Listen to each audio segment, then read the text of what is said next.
আজকে দিনে রান্না করিনি, তাই রাতেরটাই দেখাই। আজকে রাত্রে মেনু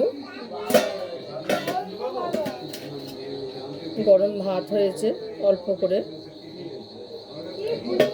আর রুটিও হয়েছে।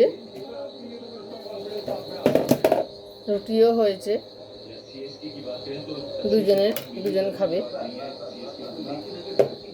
আর এটা কি বলে, এঁচের চিংড়ি হয়েছে।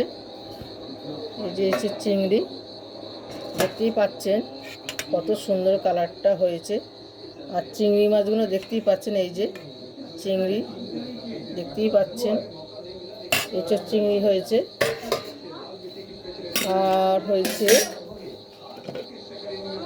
এই যে শিঙি মাছের ঝোল হয়েছে। শিঙি মাছ সবাই খাবে ভাত দিয়ে, শিঙি মাছ হয়েছে।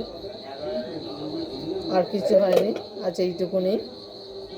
আবার ভাত খাবার পর একটু তরমুজ খাবে সবাই, তাই কেটে রাখা হয়েছে। আর এইটুকুনি। ভালো লাগলে একটা লাইক শেয়ার করবেন।